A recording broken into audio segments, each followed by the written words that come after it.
I began writing this description of my near-death experience on October 6, 2007, 35 years after the experience.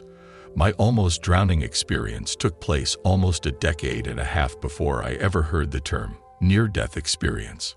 It was the late spring of 1972 in Kaukauna, Wisconsin, very close to my 17th birthday. I was a senior in high school, and it was the day that seniors received their yearbooks. For some long-forgotten reason, there was no school and yearbooks needed to be picked up during the late afternoon. This gave my best friend since 6th grade and I an excuse to take our visitor from inner-city Philadelphia on a rafting trip down the Wolf River. We drove to Menominee and rented a raft. The water ran high and fast. Being a confident swimmer and having rafted a few times on the same stretch of the river, I was full of that invincible self-confidence, a type of bravado that can affect many teenagers. I neglected to put on my life jacket. We were having a lovely time showing our Philly friend one of the freedoms that small-town kids frequently enjoyed. While floating along the current, we began to pick up speed. Up ahead, a walking bridge crossed the river. We noticed a very old man frantically motioning to us to move over to the left. We couldn't hear a word he was shouting, but he was obviously agitated. We decided that he must be in trouble and needed our help, so we tried to maneuver the raft to the left shoreline. The current fought back, and we strained with all of our might to pull ourselves toward shore. Instead, the raft careened into the mid-span abutment and folded up. We were thrown into the icy springtime flow. My friends and the raft headed right, a fact that I was unaware of until much later, while I headed left and directly into a whirlpool. The whirlpool pulled me under. I couldn't tell which end was up. I was swimming frantically to try to get out and running out of breath, beginning to panic, feeling desperately cold. I couldn't tell if I was swimming up or down. A voice or thought came into my head. It said something like, "Let go. Go with the flow. Let go." I immediately stopped swimming. It felt like a release, surrendering to something greater than myself. There was a deep element of trust involved, an inner feeling that all would be as it should be. Everything went black. My life began to play before my eyes, like a movie made up of vignettes, both snapshots, like a still photograph, and video clips, like the quick movie segments that make up a TV commercial. There wasn't any sound that accompanied them. They progressed in a chronological sequence from birth to my current age. I can still remember a few of the flashes, including, as a toddler, I received my first bee sting by swatting what I thought was a fly on the front porch door screen, viewed from behind. A tantrum I threw on the dining room floor when my mom wanted to go to the grocery store, viewed from a point floating near the ceiling. Getting a lady's electric shaver from my dad for a 16th birthday present, viewed floating above the dining room table. It felt as if the images were flashing, moving, almost dancing directly across my eyelids, similar to what I imagine virtual reality goggles might feel today. This life flashing before my eyes experience happened very quickly. I can only guess it was a matter of seconds. At a later point in time, I questioned my mother about the early flashbacks that were not a part of my current memory. I did indeed swat a bee at about age 3, and threw an enormous tantrum at the foot of my mom's old tread pedal sewing machine that sat in our dining room right around the time that I had started school. Some of the other flashbacks I asked about she did not remember. Then it was dark, complete, and total blackness. I looked side to side and saw more blackness. I thought my eyes were closed, so I consciously checked to make sure they were open. The voice inside my head said, "Turn around." And when I did, I saw a pinprick of light. I remember thinking, I'm in a cave. And then the calm, persistent thought urged me to move toward the light. It reassured me to be unafraid. It was smooth, slow, peaceful, and without a sound, like floating. I don't recall making any effort to move my body. I near glided along through the dark. Looking around me, I would occasionally see people. I saw an older man walking along with a burro. I saw my grandpa, my dad's father, who had been dead for a number of years. I saw other people that were heading in both directions, some slowly, some merely a blur. The light at the cave entrance grew larger and larger the closer I got to the mouth. It was incredibly bright, unlike the light of day, that often has a tint to it, and this particular light was pure white.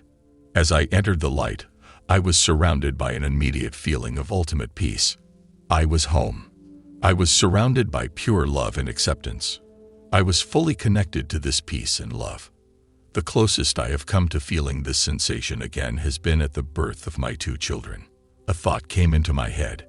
It asked me why I was here so soon. The thought was surprised by my appearance.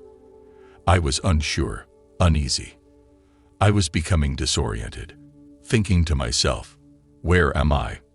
What is this place? The thought in my head sensed this uneasiness, and as if it were reading my mind, began to reassure me that I was fine, that I was somewhere that was safe, and redirected me to the feelings of peace and love that I had originally felt. I felt at ease, but I was curious and confused. Thinking back, can you really read my mind?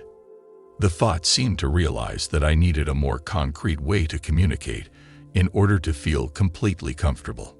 So the thoughts came into my head. What kind of form or shape would make you most comfortable? What do you mean? I thought back. Some require me to take the shape of a wise old man, others a woman, and still others an animal, all of different races, ages, sizes, or species. What about you? I thought without hesitation.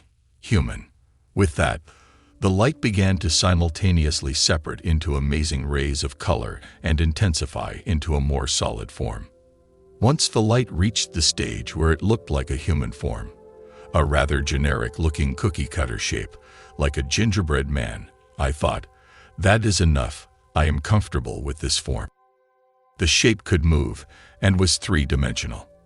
It was composed entirely of light, and rays of luminescent color emanated from every part of it. I saw the color again, many years later when I first saw iridescent material. The feelings of safety, love, and peace were even greater in its presence. We were still communicating through thoughts. This being wanted to know what voice I required, man, woman, child, etc. I chose that of a man. An interesting choice to analyze at this point in my life. I don't recall any communication about what language to use. I wanted to know what to call this light form. It began to tell me some of the many names for God that our world cultures use. I interrupted. God worked for me. Even if I wasn't sure at that time in my life if I even believed in God. Whatever the light truly was, I recognized it as a pure energy form. I never actually called it God, but I also recognized that many of the people I knew would have called it that. We began to communicate. Where was I? Home, familiar place, somewhere I had been many times before. What was I doing here? The light wanted to know. I wanted to know too. I was told that I was too early. I still had work to do. What work? I would be able to figure that out. I would have to go back. I didn't want to. I really wanted to stay. I was immensely saddened. I understood that it was my duty and that I wouldn't be asked to do it if I wasn't capable. I realized that I must go back, but I was afraid. The light provided me with an escort to guide me safely back. I was still reluctant to leave, but felt comforted by my guide. While in college, I continued to relive this rafting experience in my dreams. My guide appeared to me in my dreams as my grandpa, my mother's father, who had died just a little over a year before the raft trip. I took a moment to bask in the all-encompassing love, peace, and pure light before I turned ready to go. I quickly traveled back into the darkness of the cave. It seemed like faster than the speed of light. I don't remember seeing anyone as I traveled through the darkness. The next second, I was back in my body, and I popped out of the darkness and up to the surface of the whirling river, where I was able to take a breath of air rather than water for the first time. Everything that had happened to me could only have taken place in a minute or two. I was released from the whirlpool, and the current was taking me quickly into a series of rapids. I was ready to fight for my survival. In realizing that unless I turned myself around so that my legs pointed downstream, I would most certainly bash my head on a boulder and be a goner, I began to navigate so that my legs were in front of me. I was relying on information that I had once heard on a television or radio show that was promoting motorcycle helmets. It mentioned that you can live with broken legs, but not a squashed brain. It's funny what you think of in an emergency. Now I was like a log floating through the rapids, but I still couldn't use my arms effectively to save myself. I decided that I must roll over onto my stomach. I thought that even though it would be harder to pull my head up for air, I would be able to use my hands to grasp onto something or maneuver closer to the side of the river. I floated like this for a while. I would use a butterfly stroke to pull my head out of the rapids to take a breath, and then try to grab onto rocks as I rushed by. After what seemed like an eternity and many tries, my technique was successful. I snagged a boulder small enough to wrap my arms around and shallow enough that I could lift my head high enough to not suck in the rushing water. I rested there for a while, my legs and body too exhausted to stand, my lungs aching from the water I had inhaled. The water averaged around a foot in depth, with some deep pockets and some places a mere 8 inches. I eventually stood and struggled clumsily over to the side. I was thrown to the right bank, which had actually flooded. I held onto the small trees and shrubs that were covered with about a foot of water. The river was not only high, but it had actually flooded. This was when I first thought about my friends. Were they alive? Where could they be? The blush of spring had been a sight to behold at the start of this trip, but at that moment, when I was safe and could begin thinking about others, the planet took on a whole new color scheme. The sky, the trees, the leaves, the river all glowed with the light from within that I had seen while trapped inside that whirlpool. The greens were greener, the blues bluer, and the browns were browner.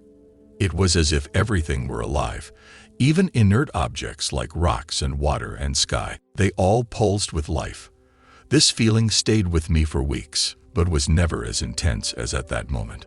I walked upstream, aided by the small trees and shrubs.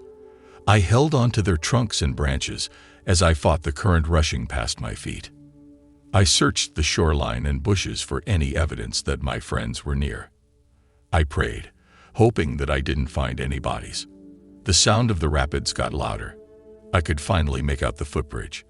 There to the left, standing squarely in the area that the old man on the bridge had so feverishly tried to get us to avoid, stood my 2 friends holding the raft. They jumped up and down, hugging one another and screaming once they spotted me.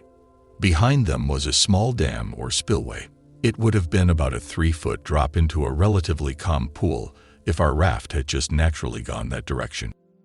All of our struggling to stop and help the old man on the bridge appeared now to be from his attempt to get us to avoid the drop and go along the more gradual, natural course of the river. The raft had the bottom ripped out of it. After many hugs, we sat on the raft walls, dangling our feet, and began floating along. Trying to regain our belongings, we fished out shoes, my life jacket, and the paddles. Everything was accounted for with the exception of items so minor that I can't remember missing them. The most amazing recovery of all was my glasses.